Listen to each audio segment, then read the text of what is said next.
Good afternoon. My name is Hassan Akmal. I'm the inaugural Executive Director of Industry Relations and Career Strategies and lecturer at Columbia University's School of Professional Studies.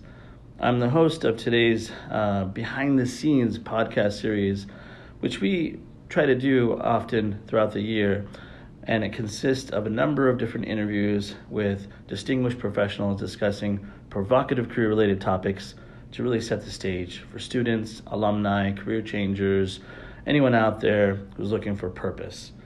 The topic of today's podcast is Career Readiness IQ. My guest is Diane Spazzero, the Director of Career Education and Development at Columbia University, School of Professional Studies. Welcome, Diane. Thank you, Hassan. How are you? I'm doing great. Happy to have you here today. Tell us a little about your background.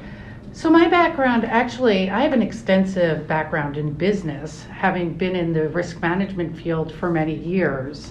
But realizing, as you talk about passion, that I was never really passionate about the work that I was doing. And so I made a big transition in my career and went back and got my master's in mental health counseling, as well as I'm a nationally certified counselor. And being able to use the strengths and skills and passion of the work that I do. So it's been a great transition for me, and I think that really helps me to help others understand that process. Wonderful. So today's topic is really exciting. I know it's front and center at a lot of our conferences, and most recently you and your team presented at the National Association of Colleges and Employers annual conference in Orlando, Florida. Your topic there was Career Readiness IQ, the journey to learning transfer. So let's dive into career readiness. The career readiness of college graduates and university graduates. We know it's such an important issue in higher education. In our labor market, in the public arena, we see the gap between the perception of students and how career ready they are, and how employers really define that. And as I understand it, your pilot really essentially tries to fill that gap, right? Tell us a little about the pilot. Who's on your team? How did it get started? What are some of the key challenges that you address in that pilot? Yeah, so I think the pilot is very unique in that we really are building a bridge, between the academic side of the house and the career services side of the house. And in between that, we have a great technology team and instructional designers that are helping us to understand how we can leverage activities in syllabi and really bring them into understanding of the skill sets. I think what the aha moment for us was, is just the definition of the NACE competencies. They define career readiness as an attainment and demonstration of requisite competencies that broadly prepare college graduates for successful transition. And for me, it was really that light bulb of how do we demonstrate it? We can say that we can do this, but we're in a prove-it economy today. And so you have to be able to really show that you've gained the understanding and apply it. And so that's what we were really trying to do. I think in addition to that, we had many different opportunities for our students to engage with the Career Design Lab, but that they were kind of not all put together in a package, a learning journey. They were getting the learning journey on the academic side of the house, but it was ad hoc in getting it from the Career Design Lab because they could attend or they didn't have to attend. So we wanted to make it more of a journey that really went along with the academic process. Yeah, and I love that because, the Career Design Lab, what it's all about is really a career design space, a sanctuary of self-exploration with no borders. And what we've seen historically in career services is something that you and your team talk about is that sort of transactional sort of engagement component, and what you're doing essentially is changing that. So I love that. So some of the career readiness competencies for those that might be new, or if you're familiar with them, many universities are actually focusing on sort of badging systems and things like that. Like how can we better train our students to be career ready, and what are some of those competencies that employers look for that really prepare them for the workforce? And NACE has done a great job through some of their task force efforts, and they've compiled these competencies as a series of 8. And they are critical thinking and problem solving. And that's really when you exercise sound reasoning to analyze issues and make decisions and overcome problems. They also have oral written communications, communication being really key in your ability to articulate thoughts and ideas clearly and effectively in written and oral forms to people both inside and outside the organization. As we know, students today are joining people, not just organizations.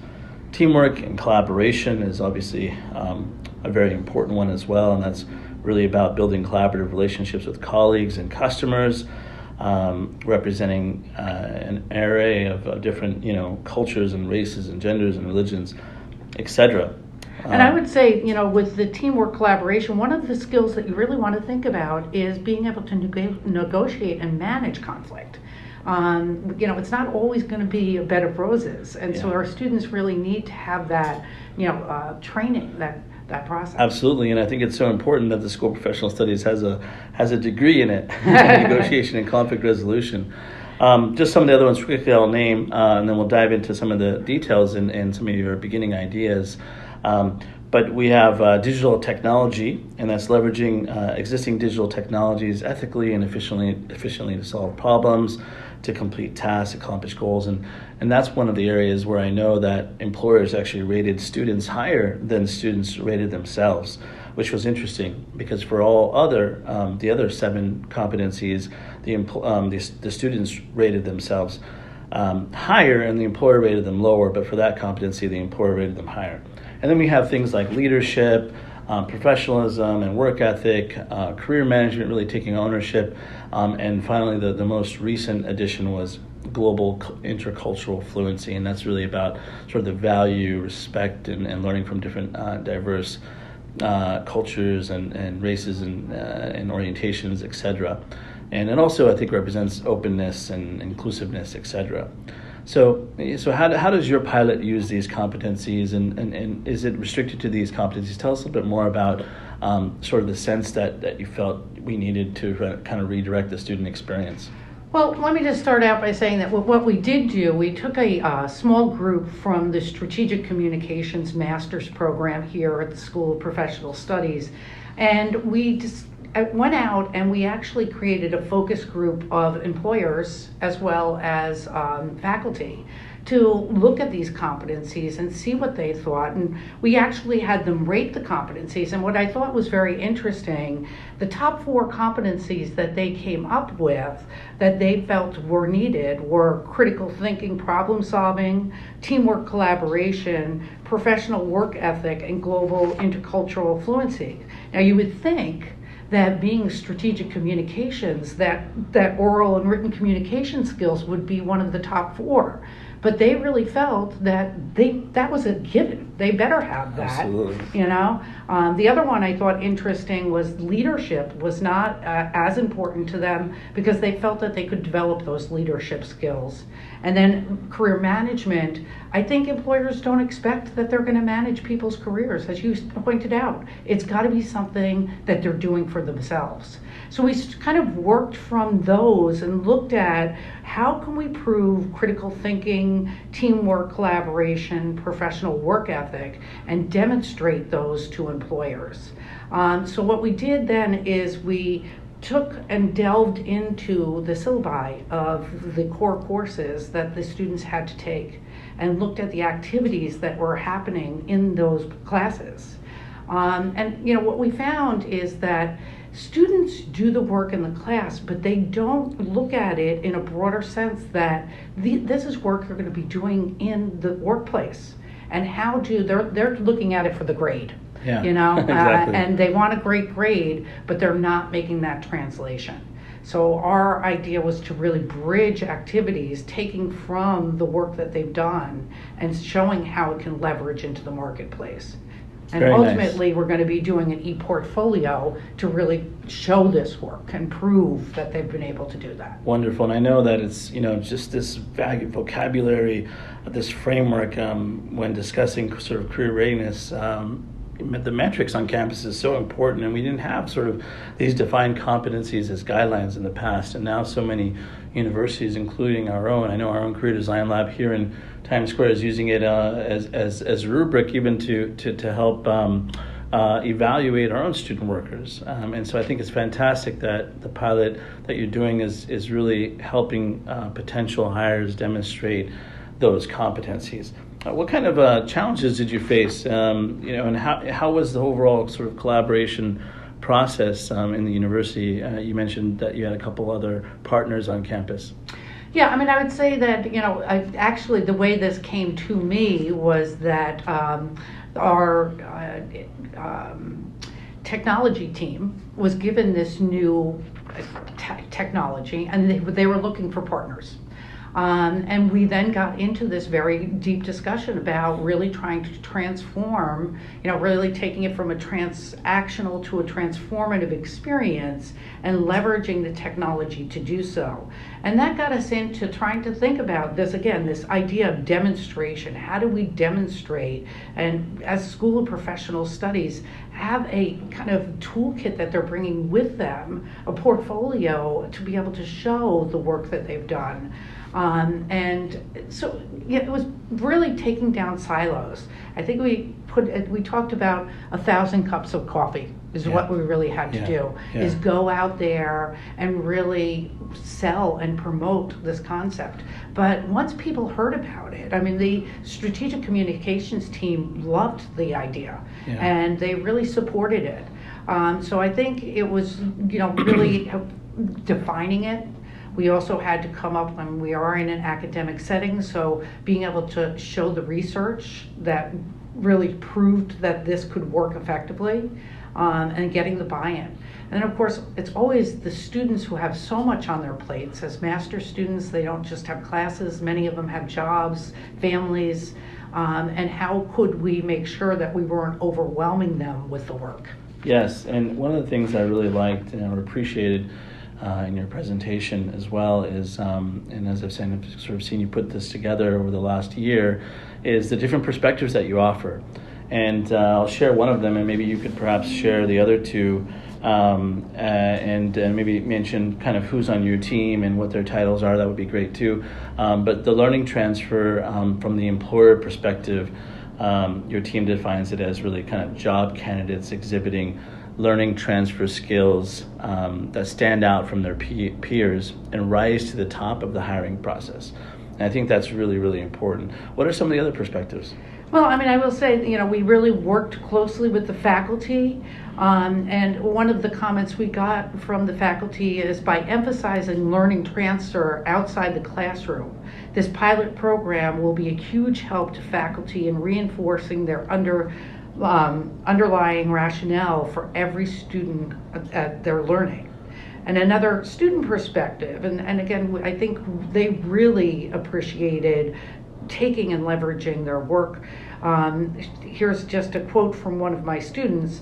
As a career changer, it was very important to me that I approach learning transfer from a very strategic lens. I needed to take the skills I had learned and communicate how they made sense in an entirely different industry. And we're going to need to do that so much today. It's so important. Absolutely. And so essentially you take this learning transfer sort of activity and you come up with this sort of activity design with the stage of the pilot development, and then you assess how can graduates best sort of demonstrate those critical competencies through learning transfer, and you're doing this in conjunction with a credit course. Can you share sort of one of the activity designs or a sample activity? Yeah, so one of the activities we did is through the Industry Insider, it was called. And in this class, they would go out and actually do externship with 10 different organizations. And they had to then write about the culture. And again, being in the moment, they're not thinking about that. They're not thinking, did this culture sit with me right? Which culture would I really like to be in? Where would I feel most comfortable? And so getting them they had to write a blog for the class, going back to that blog and revisiting it and thinking about their appropriate culture fit in order to then target organizations that they think would be right for them. Yeah, well, that's wonderful. And 10 different organizations, wow, that's a lot of cups of coffee. Actually, I love that phrase, 1,000 cups of coffee. I think you might have a book on your horizon, Diane. That sounds like a great book topic title. So one thing I wanted to sort of just highlight is sort of this whole bridge organizational transformation that your team has really celebrated. And I know we have a connector model at the Career Design Lab, and we use bridge sort of as common phrase when we have meetings with different stakeholders on campus, as we're sort of the hub and the uniformed connectors. And bridge stands for building relationships interdepartmentally directed towards gainful employment. And you've essentially created, I guess you could say, manifested sort of a rare collaboration between stakeholders across all these different institutional silos with this, 1,000 coffee cups sort of metaphor, which I love. And so you have academic programs involved, you have career services, you have students, you have learning designers essentially, and I think you must have obviously innovation and technology experts. So what's next with the pilot? What do you see? Where can this go in the future? Well, I think, we're just coming to we haven't even finished the first phase of the pilot because we still have another semester before this first cohort graduates. But we are taking on 2 new cohorts into the pilot process. But I think the interesting thing is here, again, it's like a career. It's not linear. This is an iterative process. So part of what we're building into this is mentorship. So the students that are coming through this cycle, we're actually bringing in one of them to be our intern for her last semester to help us then bring in the new individuals so that it will constantly have an iterative process, which I'm very excited about. Great. And then the digital workbook for students, it'll essentially be kind of a living document for them, right, as this whole thing evolves. Right. I mean, that e-portfolio is going to really, the way I look at it, it's going to be a persona of the individual, and that it needs to be a kind of a work, something that they work on throughout their career. They get to take this with them and continue to build on it. So as we teach them to fish in their career management process, I see this as being a very important piece where they'll have that visual, artifacts of the work that they've been able to do. Wonderful. I love it because, the career design experience is really a learning journey, and that's something you celebrate. Can you share with us before we wrap up for today, what some maybe the early outcomes of the pilot have been? Well, it's interesting. First of all, I think there were some really exciting outcomes, just as far as engagement is concerned. The students that were actually in the pilot saw the coach at least 4 times, whereas our average student was only seeing a coach maybe 1 or 2 times at max. The other thing we saw was not only the engagement in the pilot, but that 72% of these individuals also actively participated in other career design workshops. So it was both inside and outside the pilot. And I think the other piece that was really a surprise to us is the community that we built. Mm-hmm. These individuals that have been in the pilot, they now have their own Facebook group that we're not involved with. They just organically started to say, Wonderful. Let's connect and let's help so each other. Absolutely. Yeah. So I think that was a big surprise to us. I love that. Those Facebook communities and not everybody can get accepted into it exclusive. I love it. Fantastic. And I know there was a lot of program sort of leadership engagement, so I congratulate you on that. And I have a couple pilot student testimonials that I can share as well. One student said the pilot program provided me the tools to not only boost my confidence, but also give me invaluable tools that will be instrumental for years to come. Another student said, I had the opportunity to receive holistic training around self-assessment, job search, and career design, which we love to hear. And we'll give you one more. The pilot program forced me to become the most introspective and reflect on my career goals. I particularly enjoyed the SMART career goals activity. It motivated me to think deeply about my specific goals and identify granular ways of measuring them. I can directly link some of my goals to my success in landing an internship for the summer. I don't know about you, Diane, but this almost sounds like we need to build this thing into orientation. Yes. Well, there will be a separate orientation for this next year. Yeah, so thanks so much for sharing sort of, spotlighting sort of the innovative practices and evidencing career readiness of students through these scaffolds and in reflective practice. And that's what our Career Design Lab's all about. And kind of sharing some of your customized concepts and templates for the learning journey of students. I know that I've enjoyed listening to it. I'm sure our listeners will as well. And, the journey, I guess, requires really leveraging classroom learning and evidencing sort of the application to the real world experience. And I think that's what you're bridging. So let's see what happens. And as this thing evolves and as we see you, sort of bridge the gap in customizing those competencies needed for those specific and diverse, right? It's becoming more and more diverse and specialized. We're learning about new career paths every single day. So all those different specific career paths that will provide sort of the proof and the merit of that attainment into the marketplace. And I challenge all the listeners as well to really reach out to Diane, and I'll share her contact in a second, or she can share it with you all. This initiative really is going to continue to evolve through the additional research and exploration of the associated efforts of our career services community and alumni communities and stakeholders across all of our career communities and our digital community. So please, let's share best practices and collect resources, and we invite you to share yours with us and vice versa. How can they contact you, Nace? How can they contact you? Anybody in our community at NACE that heard you speak? Anyone in our career community? Anyone that's listening? What's the best way? So I think the best way is to reach out to me via email. Again, my name is Diane Spazzero, and I also just want to acknowledge that there were many people, Barbara McGloin, Domi Enders, the whole strategic communication faculty that were a big part of this process. But you can reach out to me by ds3309@columbia.edu, and I'd love to hear from you. Thanks so much for joining us, Diane. It's been a pleasure having you. Thanks to all of our listeners. I leave you all with this message. Every single one of you has a purpose. It's developed from your passion. And when one is on point with your purpose, it can help change the world for the better. What's your motivation? Thank you.